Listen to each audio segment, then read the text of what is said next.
바보야, 문제는 경제야. 오늘은 주식시장을 뒤흔들 거시경제 이야기를 심층적으로 나눠보도록 하겠습니다. 저는 진행을 맡은 송범선입니다. 경제하면 이분이죠. 경제학 1타 강사 돈쌤 정현주님을 모셨습니다. 어서 오십시오. 반갑습니다. 네, 돈쌤에 대해서 좀 말씀을 드리자면요. 현재 구독자 수 46만 명, 오마이스쿨 고정 출연 강사이십니다. 야, 이 46만 명이면 정말 부럽습니다. 이거 제 채널이 아니고 오마이스쿨이 네. 그렇다는 거죠? 네, 지금 채널도 따로 하시고 계시죠? 개인적으로도 하고 있어요. 거기도 이제 4만 명, 5만 명 이렇게 되시더라고요. 네. 네. 자, 그리고 예전에 보니까 네. SBS 스브스 뉴스에서 나온 도너리스쿨 강사로 출연하셨더라고요. 네, 네. 그때 이제 사회 초년생들이 네. 몰라도 너무 모른다 뭐 네. 이런 게 있어서 한번 기획을 주셨길래 저도 좋은 기회라고 생각해서 제가 그거 네. 진짜 에피소드 1부터 되게 열심히 봤습니다. 되게. 사실 그때만 해도 그런 프로그램이 많지가 않았죠. 네. 최근엔 좀 늘었는데. 근데 제가 돈쌤의 제자입니다. 그래서 시청자로서 또 그때 보니까 요즘 1박 2일로 많이 나오시는 연예인 딘딘님과 함께 네. 나오셨죠. 그래가지고 근데 그 딘딘님이 요즘 그 돈쌤에서 주식을 배워서 그런지 투자를 배워서 그런지 주식으로 최근에 대박 났다고 막 이런 말들이 나오더라고요. 물론 뭐 도너리 때랑 지금이랑 좀 시간차가 좀 있어가지고 그때 뭐 했다고 보기는 어려울 수 있는데 네네. 아무튼 근데 제가 시작할 때 아마 2편에서 얘기를 했을 거예요. 지금 이제 미국이 금리를 갑자기 낮추면 주식을 좀 줄일 필요가 있다라고 했는데 기억납니다. 네. 예, 그걸 잘 했으면 작년 3월 9일 날 네. 이제 연준이 금리를 인하했잖아요. 그때 매도로 하라고 뭐 그때 그런 얘기 그렇죠. 하셨죠. 네. 저는 그때 주식을 많이 줄였었거든요. 예. 네네. 그때 기억을 했다면 근데 그 친구는 그때는 주식을 안 하고 있었던 걸로. 네. 알겠습니다. 자, 그러면 그 도너리 스쿨에서 도너리 스쿨의 돈은 돈쌤의 돈입니까? 예, 둘 다죠. 뭐. 네. 그 머니기도 하고 뭐 돼지기도 그렇죠. 하고. 머니의 돈. 네. 네. 자, 그리고 오마이스쿨 말고 유튜브 경제학 1교시로 유튜브 네. 지금 운영하고 계시잖아요. 네. 자, 근데 저는 그 채널 보면서 깜짝 놀랐던 게 이 방송을 한번 찍으시면은 1시간씩 넘게 촬영을 하시더라고요. 사실은 강의는 한 3시간씩 해요. 그래요? 그것도 줄여서 1시간. 예, 줄이고 이제 커트를 해서 나눈 거죠. 야, 근데 저는 3, 40분 찍으면 체력이 방전돼가지고 힘든데 체력이 진짜 대단하신 것 같습니다. 그냥 이제 설명을 하다 보니까 이 얘기도 네. 해야 되고 저 얘기도 해야 되고 하다 보니 조금씩 길어져서 요즘은 네. 한 1시간 안에서 좀 끊어서 보시는 분들 좀 필요할 수 있으니까. 그 3시간을 다 서서 하시던데 서서 네. 계속 하시는 거죠. 네. 되게 굉장하십니다, 진짜. 자, 그리고 또 인상 깊었던 게 거기서 이제 하신 말씀이 최근에 그 시청자분들이 보고 싶어하는 영상을 찍는 게 아니라 꼭 알아야 할 만한 것들을 영상으로 네. 만든다고 이렇게 하셨어요. 사실 유튜브가 이제 알고리즘에 네, 그쵸. 대해서 알고리즘이 이렇게 추천을 해주는 건데 네네. 그 사실은 자신의 취향대로 하다 보니까 네. 문제가 뭐냐면 이제 듣고 싶은 얘기만 듣게 되는 경향이 그쵸. 생겨요. 예. 예, 그래서 그거를 좀 피해서 좀 기계적인 균형이라도 좀 가져가야 되지 않나 그런 취지로 말씀을 드린 거예요. 그러니까 사람들이 듣고 싶어하는 게 약간 이런 게 있더라고요. 뭐 테슬라 무조건 올라간다. 뭐 자기가 갖고 있는 주식이 네, 올라간다는 그런 얘기를 뭐 삼성전자 무조건 올라간다, 셀트리온 무조건 올라간다 이런 거 좋아하는데 자, 그렇게 알고리즘에 잡힐 만한 걸 하시는 게 아니라 꼭 진짜 중요한 알아야 될 만한 것들만 이렇게. 유튜버의 네. 입장보다는 투자자의 입장에서 한번 생각을 해보고 싶다는 거죠. 네, 알겠습니다. 그런 모습이 진짜 감명 깊었습니다. 진짜 아이고. 투자자로서의 선배 또 선생님으로서 그런 모습 참 감동받았습니다. 자, 그러면 본격적으로 시작해 보도록 하겠습니다. 돈쌤 도와줘요 하면서 시작을 할 텐데요. 지금부터 그러면 경제학적인 네. 또 주식적인 본 주제로 질문을 드리도록 하겠습니다. 첫 번째 질문입니다. 2020년에서 올해 1월까지 우리 주식시장이 3,000포인트를 넘었어요. 굉장히 그렇죠. 네, 2달 만에 네. 1000포인트 오르기도 했죠. 네. 강세장이었는데 네. 이런 강세장이 뭐 최근에 잠깐 주춤하는 것도 있었지만 그래도 이런 좀 이론적으로 먼저 짚고 넘어가야 될 것 같은데요. 보통 이제 강세장에서 버블 거품이 낀 거는 어떻게 막을 내리게 됩니까? 일단 시장이 이 정도로 한번 추세를 잡으면 그렇게 쉽게 꺼지지는 않는 것 같더라고요. 예전에도 이런 강세장이 있었잖아요. 우리나라에서 보면 가까운 게 2003년에서 2007년까지 강세장이 있었고, 그리고 금융위기 이후에도 그 2009년부터 2011년까지 강세장이 있었고, 네네. 근데 그때에도 주도주들이 있었잖아요. 뭐 네. 그 차화정이라든지 뭐 아니면 조선철강기계 이런 것들이 강했었는데 걔네들이 멈춘 거는 사실 큰 매크로적인 사건이 터진 거, 그러니까 금융위기가 터졌다든지 유로존 재정위기나 미국 신용등급 강등이라든 이런 그 거시적인 충격이 올 때까지는 그냥 계속 가는 경향이 좀 있어서 지금도 제가 보기에는 그냥 많이 올라서 끝날 거라면 그거는 강세장이 아니라고 생각을 하거든요. 네. 예, 그래서 저는 어떤 게 트리거가 돼서 올지 모르겠지만 일단 거시적인 충격이 올 때까지는 시장은 한동안 상승 쪽으로 방향을 잡고 있지 않을까라는 생각을 좀 하고 있고 과열이냐 버블이냐 가지고 사실 고민이 많은데 저는 아직은 과열이고 버블 쪽으로 조금씩 가고 있다라고 생각을 하고 있어요. 아, 그러니까 이제 최근에 뭐 주식하시는 분들 고민이 많은데 네. 이게 지금 과열인지 버블인지로 했을 때는 현재 버블은 아니고 버블로 가고 있는 과열 정도라고 그렇게 판단을 하고 계시는군요. 저는. 네. 네, 알겠습니다. 그러면 앞으로의 주식시장 어떻게 판단하십니까? 작년하고 올해는 굉장히 좀 다를 수밖에 없고요. 작년은 사실 정책의 힘이 너무나 강력했잖아요. 네. 네, 통화 정책도 마찬가지고 재정 정책도 엄청나게 강력했는데 올해는 작년과 같은 그런 폭력적인 유동성 증가는 현재는 없는 거죠. 하던 만큼 하고 있는 거고 네. 그리고 어쨌든 코로나 때문에 계속 고통을 받고 있지만 작년의 코로나랑 지금의 코로나는 이제 백신이라는 존재 때문에 좀 많이 다르잖아요. 네. 지금의 시장의 고민은 그건 것 같아요. 오히려 백신이 너무 잘 작동을 해서 아. 시장의 공급하던 유동성을 줄이는 게 아닐까 하는 두려움이 아직 있는 것 같아요. 네. 예. 근데 이것 때문에 시장하고 연준하고의 기싸움이 조금 있을 거로 판단되는 게 올해 시장의 특징이 아닐까? 지금도 사실 미국 금리 올라가면서 오늘만 하더라도 약간 부담을 느끼는 모습을 보여줬잖아요. 네, 그렇죠. 지금은 키워드는 그냥 인플레이션이나 금리가 되지 않을까 하는데 어떤 계기로 그게 또 의미 있게 올라가서 충격을 줄는지는 뭐 그것까지는 알 수가 없겠죠. 아, 알겠습니다. 자, 그래서 아무튼 지금 뭐 과열에서 버블로 약간 가는 그런 네. 기조에서 좀 리스크 관리도 필요하고 네, 여러 가지 필요할 것 같은데 그 예전에 보니까 그 도널스쿨 보니까 네. 저축 이런 거 하는 거 많이 말씀하시잖아요. 네, 네, 네. 자, 근데 여기서 우리 사회 초년생 분들이나 이런 분들 좀 고민이 생길 텐데 저축 대 주식 투자, 뭐 투자 비중 몇 프로, 저축 비중 몇 프로 이런 거 현금 비중 대 투자 비중 이런 거 몇 대 몇으로 하면 좋을지 이거 한번 이거를 딱 구분하긴 그런데 일단 현금 네. 비중이라고 하면 두 개를 생각해야 돼요. 예를 들어 내가 한 달에 뭐 100에서 200만 원 정도 이제 저축이나 투자를 할 수 있다면 네. 그 안에서 저축 몇 퍼센트, 투자 몇 퍼센트를 나눌 것인 게 첫 번째고 네. 두 번째는 그렇게 결정돼서 투자에 들어갔잖아요. 그럼 투자 안에서는 다 100%다 주식이나 이런 위험 자산을 갖고 가느냐? 네. 꼭 그렇지도 않잖아요. 음. 또 시장이 뭐 예를 들어서 과열 국면에 접어든다 혹은 좀 피로감을 느낀다라고 하면 그 안에서도 현금 비중을 좀 늘릴 필요가 있기 때문에 네. 일단 첫 번째 거는 본인이 이제 생활을 하면 그 주식 시장의 흐름에 있어가지고 자기의 일상이 변하지 않으려면 쉽게 네. 말해서 주가가 오르든 내리든 나는 내 생활을 할 수 있게 되려면 최소한의 안전장치가 필요한 게 그 이제 비상금 같은 게 필요하지 않습니까? 이제 네. 그런 것들은 한 3에서 6개월 정도의 생활비 정도는 그냥 현금으로 무조건 가지고 있고 네. 그 다음이 그게 되고 난 다음부터는 조금씩 투자 비율을 늘리는데 네. 투자 비율을 늘리다가 나중에는 현금으로 한 자기 연봉 정도를 보유하고 있다면 네. 이제 그때부터는 100% 투자를 해도 저는 좋다고 보고요.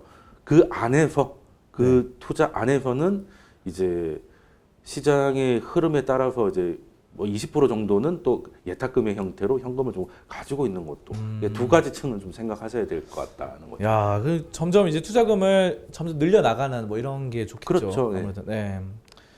알겠습니다. 그러면 다시 좀 주식 얘기로 돌아올 텐데요. 네. 그 네. 성장주를 투자할 때 노하우 이런 것들 저번에 말씀해 주신 거 있더라고요. 네. 어떤 게 있을까요? 성장주. 일단 뭐 성장주라고 하면 말 그대로 성장이 기대되는 주식들이잖아요. 네. 지금은 뭐 심지어 뭐 적자를 보고 있지만 나중에는 이제 엄청난 수익을 낼 수 있을 거라고 생각되는 뭐 소위 요즘 뭐 플랫폼 기업들, 뭐 빅테크 기업들이 성장주인데 그러면 정확히 얘기하면 지금은 큰 돈을 벌고 있는 건 아닐 수도 있다는 거예요. 네. 물론 미국의 빅테크들은 굉장히 많은 수익을 벌고 있지만 그리고 성장주의 특징은 그 기대가 미래에 있기 때문에 자금을 조달해 와야 되는 숙명을 갖고 있고 그럼 조달 비용에 영향을 많이 받는다는 거죠. 네네. 그러니까 그 말이 결국에는 이제 금리잖아요. 네. 그래서 성장주는 저금리 때는 너무나 좋은 환경이고 금리가 다시 올라갈 때는 미래에 대한 꿈은 그대로인데 네. 미래로 가기까지 자금 조달 비용이 올라가니까 이제 밸류에이션이 좀 하방할 수 있는 압력을 받을 수 있으니까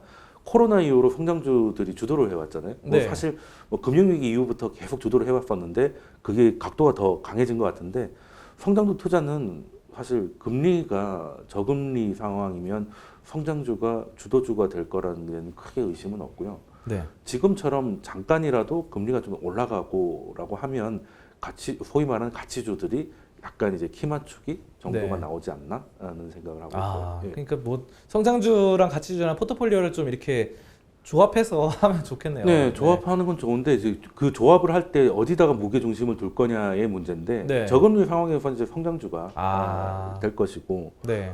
지금 사실 뭐 테슬라나 이런 기업들이 최근 들어서 급등을 많이 했는데 네. 테슬라가 최근에만 혁신을 했나 그렇진 않다고 보거든요. 그죠. 예전부터 많이 해오던 많았죠. 네. 것들이고 물론 더 가시화된 것들이 있죠. 근데 그것보다 더 주가가 반응했던 건 아마 그 금리가 아니었을까 하는 생각을 하거든요. 제가 계속 보니까 금리를 되게 중요시 생각하시는 것 같아요. 그렇죠. 그러니까, 돈의 네. 돈의 가격이니까. 아, 그래서 이제 뭐 매크로적인 측면, 뭐 금리 이런 것들과 네. 이 주식시장과 가장 연관이 깊다. 뭐 이런 네, 네. 말씀이신 거죠. 알겠습니다. 그러면은 이제 또 거시경제 이야기 또 나눠보도록 할 텐데 미국을 우리가 빼놓을 수가 없죠. 네. 자, 미국 시장 좀 볼 텐데요. 백신으로 이제 경기가 좋아지면은 미국에 있는 연방준비위원회가 유동성 공급을 줄이지 않을까 하는 우려가 있어요. 이것에 대해서도 좀 한 말씀 네. 해주시죠. 지금의 시장의 가장 큰 우려는 그건 것 같습니다. 일단 경기가 생각보다 좋아지면 네. 작년까지는 코로나 때문에 경제 봉쇄로 경제가 무너지고 있는데 주가가 올라가는 게 불안하다였다면 지금은 이제 그걸 넘어가서 이제는 경제가 생각보다 너무 좋아지면 연준이 시장에 줬던 이게 유동성이나 이런 것들을 걷어들이게 되면 그 기대감으로 올라갔던 주식들이 하방하지 않을까. 특히 빅테크주 중심의 걱정들이 있는 것 같은데 네.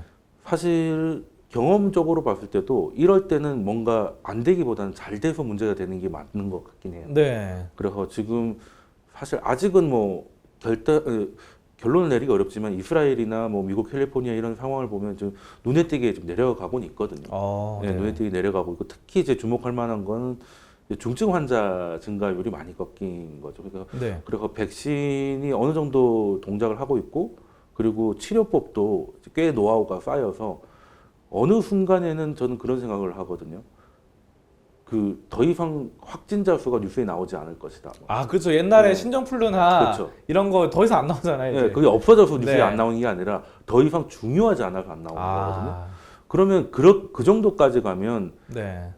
경기가 이 정도로 들어왔는데 유동성을 계속 공급하면 너무 이제 버블이 올 수 있으니까 네. 연준이 나서지 않을까라는 걱정을 하는데 저는 연준은 지금은 자기가 약속한 때까지는 안 나갈 것 같아요. 적어도 2023년까지 네. 연말까지는 제로 금리를 여러 번 천명을 했기 때문에 네. 그때까지는 적어도 기준금리를 건드리는 일은 없을 것 같은데 네. 이제 문제는 이제 시장 금리가 올라가는 걸 연준이 어디까지 용인을 할 것이냐가 문제가 되지 않을까 하는 생각을 하거든요.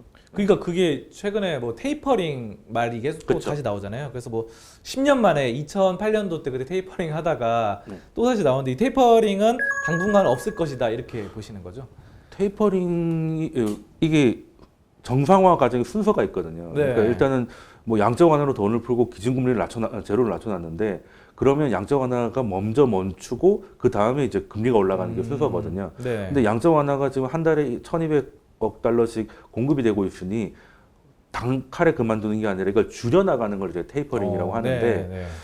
지금 경기가 좋아지고 하다 보니까 연준 인사들도 테이퍼링이 올해 안에도 가능하고 네. 심지어 금리 인상도 가능할 것이라는 얘기가 뭐 보스틱 총재라든지 이런 사람들의 입에서 나오기도 해서 시장이 이제 약간의 두려움을 가졌던 게 사실인 것 같은데 지금 놓고 보면 파월 의장이 그 입단속을 시켰다는 보도들도 많거든요. 네. 테이퍼링 얘기는 굳이 하지 말라는 거고 그러면 테이퍼링은 한다 하더라도 어느 날 갑자기 하는 게 아니라 충분히 시간을 두고 천천히 얘기하면서 하겠다라는 건데 네. 지난번에 2013년 테이퍼링 처음 이야기 나오고 실제까지 들어가는 한 6개월 정도 걸렸거든요. 네. 이번에는 그거보다 좀 더 긴 시간을 주고 시장이 준비할 시간을 줄 것 같으니까 네.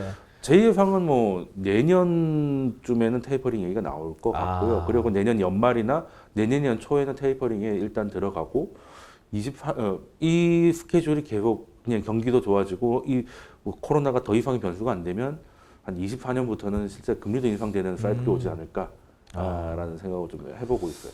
네, 그러면은 그놈의 테이프 문제가 많네요. 자, 근데 그러면 결국은 연준이 계속 말이 나오고 있는데 네. 연준이 현재 그러면 잘 하고 있는 건가요? 이게? 뭐 잘한다 못한다기보다는 연준이 할 수 있는 게 있고 네. 할 수 없는 한계가 있잖아요. 네. 지금 최근 들어서 연준이 계속 얘기하는 게 이제 협조거든요. 그러니까 어디다가 협조를 구하냐면 이제 의회나 이제 행정부에 대한 협조, 즉 재정 정책에 대한 얘기를 하고 있는데 네. 사실 금융위기 이후로 재정 정책과 통화 정책으로 어느 정도 회복이 된 다음에 네. 2011년에는 미국이 신용등급이 떨어지고 유로존이 재정 위기를 가면서 재정 정책이 다 멈춰버렸고 네. 2014년쯤에는 이제 중국이 그림자 금융 얘기가 워낙 많으니까 네. 이제 빚을 줄이는 디레버리징에 들어가면서 사실 우리나라 경제도 그냥 박스피로 계속 옆으로 가던 시절이었거든요.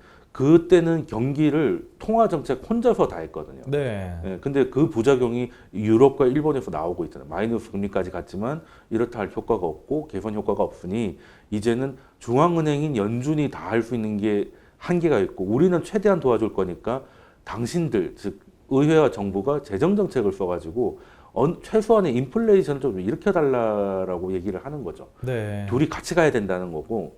근데 재정 정책의 만큼은 연준이 할 수 있는 영역이 아닌데 네. 재정 정책 하면 제일 부담스러운 게 우리도 늘 그 얘기 나오잖아요. 보편이냐 뭐 아니면 선별이냐 하는 게 그렇죠. 예, 일단은 국채를 적자 발행해가지고 이제 빚을 져야 되는 게 부담스럽다면 연준의 입장에서는 금리를 낮춰서 이제 국가의 이자 부담을 굉장히 줄여줄 테니까 재정 정책을 써서 경기를 회복시켜라라고 네. 하는 걸 봐서는 저는 오히려 연준 입장에서는 어떻게 보면 자기를 스스로 제한하면서까지 지금 재정 정책에다 힘을 실어주고 있다고 느끼거든요. 그래서 지난 10년간 통화 정책이 끌고 왔던 시대의 한계를 좀 절감을 하고 네. 예, 그리고 지금 물가 올라오고 하는 거에 대한 테이퍼링 이런 것도 입단속하는 이유도 물가가 좀 올라간다고 해서 예전처럼 금리를 빨리빨리 올리지 않을 테니까 걱정하지 말고 재정 정책을 써서 지금 위험에 빠진 고용 시장을 구해달라라고 하는 게 연준의 입장인데 저는 이거는 굉장히 좀 잘하고 있다고 봐요. 네.